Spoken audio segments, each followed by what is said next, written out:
Qu'est-ce qui fait qu'une équipe, qu'une équipe fonctionne vraiment? Et surtout, comment est-ce qu'on peut le mesurer et même l'améliorer? C'est la grande question, que ce soit en entreprise, à l'université, partout. Alors aujourd'hui, on va décortiquer ensemble ce qui distingue vraiment les équipes qui cartonnent des autres.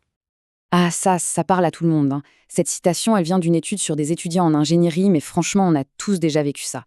La flânerie sociale, ce concept un peu savant pour dire qu'il y en a toujours qui en font moins que les autres, ou le manque de cohésion, chacun qui travaille dans son coin, c'est exactement pour ça que parfois le travail d'équipe a si mauvaise presse.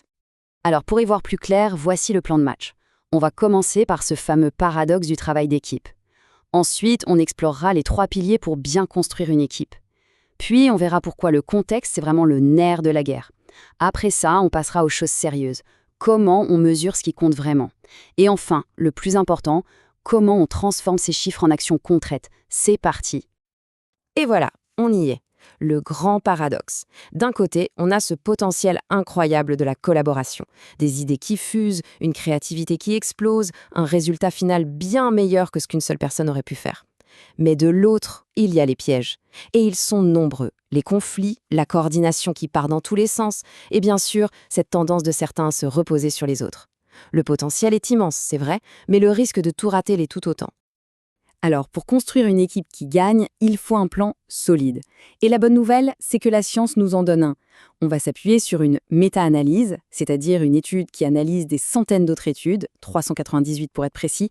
C'est un travail énorme mené par Carter et ses collègues, et ça nous donne une base incroyablement solide pour comprendre ce qui marche. Les chercheurs, ils adorent les termes un peu compliqués comme caractéristiques de conception d'équipe, mais en fait c'est tout simple. Imaginez que ce sont les ingrédients de base. C'est la boîte à outils du leader, les leviers sur lesquels on peut agir pour mettre l'équipe sur les bons rails, et tout ça avant même que le vrai travail commence. Et ces leviers, ils tiennent en 3 grands piliers. Le premier, c'est la composition. En gros, qui on met dans l'équipe, le bon mix de compétences, de personnalités. Le deuxième, c'est la conception des tâches. Comment le travail est organisé? Est-ce que tout le monde dépend des autres ou est-ce que les tâches sont bien séparées? Et enfin, le troisième pilier, le leadership. Qui pilote le navire? Un leader très directif ou plutôt un coach qui laisse de l'autonomie? Ces 3 choix, ce sont les fondations. Et maintenant, on arrive à la partie la plus fascinante, la plus subtile de toute cette recherche. Accrochez-vous bien, il n'existe pas de formule magique universelle pour l'équipe parfaite.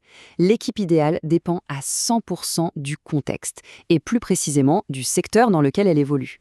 Et c'est là que ça devient complètement contre-intuitif. Regardez ça, prenez la diversité d'âge. On pourrait penser que c'est toujours une bonne chose. Eh bien, dans le secteur des services, oui, ça a un effet positif sur la performance. Mais dans la high-tech, c'est tout l'inverse, l'effet négatif. Pareil pour la taille de l'équipe. Un atout dans la tech, mais quasiment sans effet dans les services. C'est la preuve ultime que les meilleures pratiques qu'on entend partout sont rarement universelles.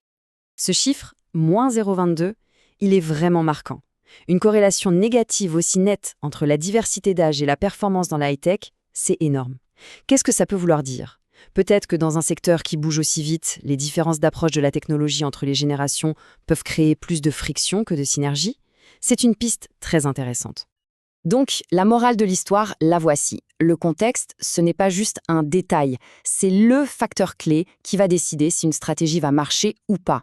On ne peut pas juste faire un copier-coller des modèles qui marchent chez les uns pour les appliquer chez les autres, ça ne fonctionne tout simplement pas comme ça. D'accord, la théorie est super intéressante, mais maintenant, la question à millions.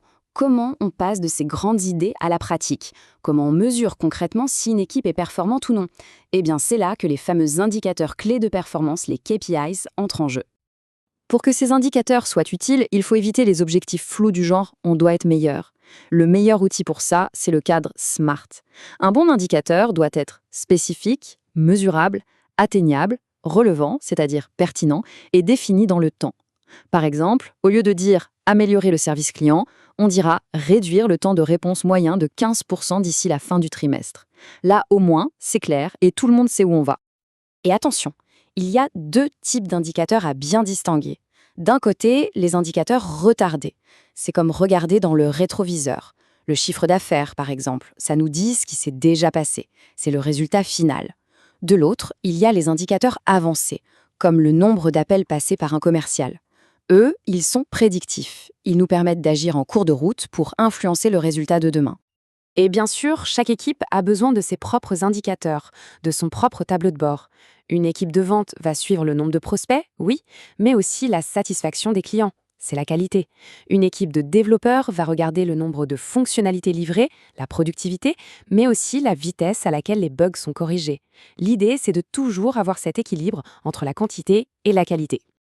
Bon, avoir des données, c'est une chose. Savoir quoi en faire pour s'améliorer, c'en est une autre. Et c'est la dernière étape, la plus cruciale. Comment on transforme ces mesures en une vraie culture de la progression, une culture de l'amélioration continue. Une petite technique toute simple mais incroyablement efficace pour donner un retour, c'est celle du sandwich. C'est facile. On commence par quelque chose de positif, on place la critique constructive au milieu et on termine sur une note d'encouragement. Ça peut paraître bête, mais ça change tout. Le message passe beaucoup, beaucoup mieux.